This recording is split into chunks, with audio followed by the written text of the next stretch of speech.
The League of Nations. It meant well at any rate, to make the world free from war. The snag was that none of its member nations had sufficient vision to cede one iota of national sovereignty to forward its great ideals. So they remained ideals. Probably the only true realists in the League were the Germans. The ex-Crown Prince, Little Willie, inspected his country's latest efforts in the air.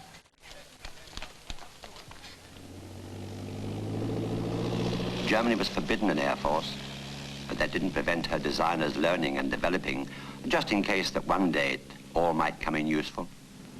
From such innocent civilian aeronautics was the future Luftwaffe born. But few saw the aeroplane as a menace in 1926. Instead, millions were thrilled by its ability to get there and back in incredibly short periods of time. Already Jules Verne's prophecies of around the world in 80 days were appearing as the understatements of the century.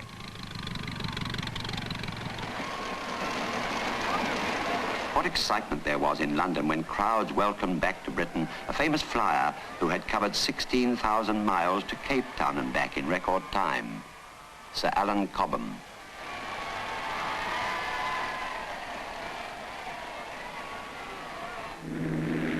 The odd thing about progress is that there always seems to be somebody reading the writing on the wall the wrong way round. To change the wheel of a car in motion would be difficult enough for anybody, but to change the wheel of an aircraft in flight would be 1,000,000 times more difficult. So logic said that if you succeeded, you would make progress 1,000,000 times more progressive, if you get what I mean. And even if you don't, the wheel still got changed, so there.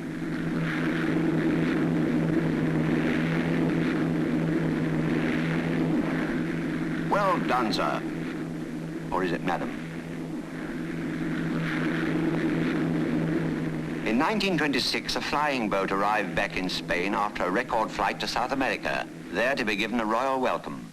On the spot to receive her crew was none other than King Alphonso himself.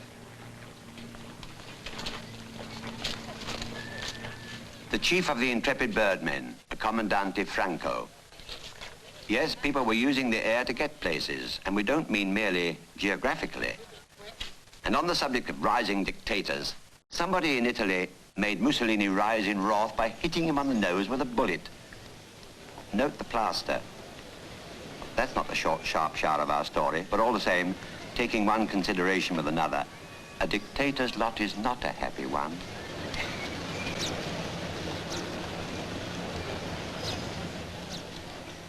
All the same, it was a time for strong men.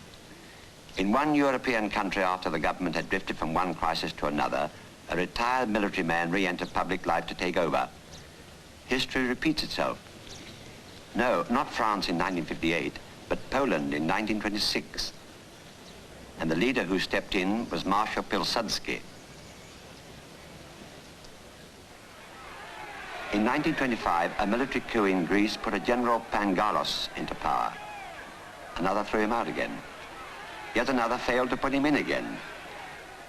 In 1926, General Pangalos was the cuckoo in the clock. Democracy is a word Greek in origin. But in 1926, it rather looked as though all the man in the street in Athens could do was to put his cross on the voting paper and then duck. In Britain, there hadn't been a full-scale dictator since the days of Oliver Cromwell, and people are still arguing about that. In 1926, the term big head had yet to arrive into everyday speech. No need for an outsize in hats for such a politician as Winston Spencer Churchill, for example. Just one of the normal size as a gift from the students of Belfast to add to his already considerable collection of renowned headgear.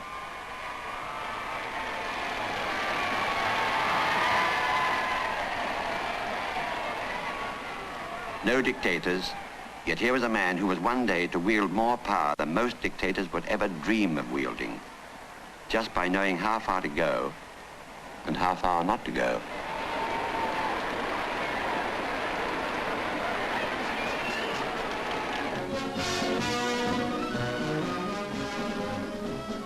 There was a similar demonstration that year in New York, the traditional ticker tape ovation for the famous.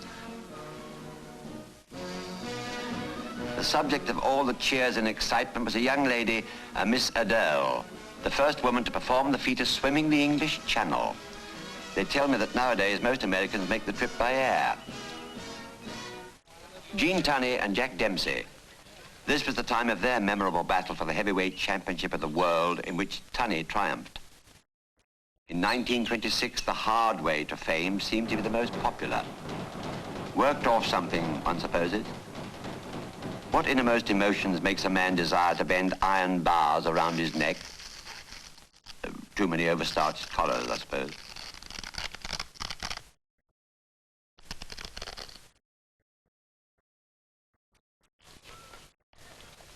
Mummy, what is the funny man doing up there all alone on that wire? Shh, dear. Just an extrovert. Don't take any notice. Just pretend he isn't there. With all this race and tear to get from place to place, it was nice to see somebody inventing something to help you should you fall over in the rush. Another try.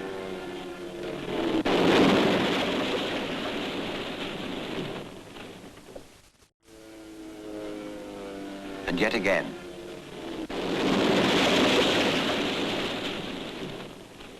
That time I think something bent.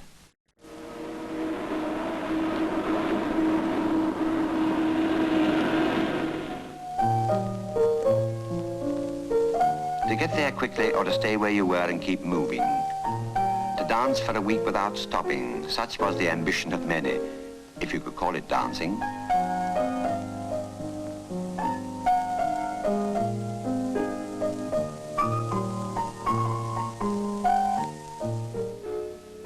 But there were more orthodox kinds.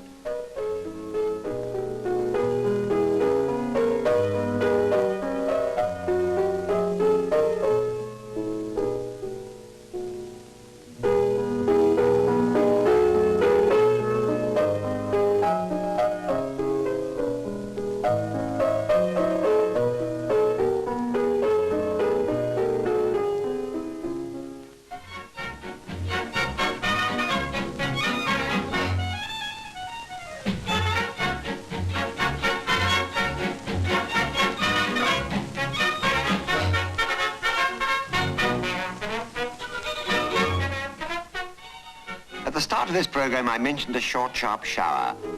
Well, don't rush me. We'll get to it, Charleston or no Charleston.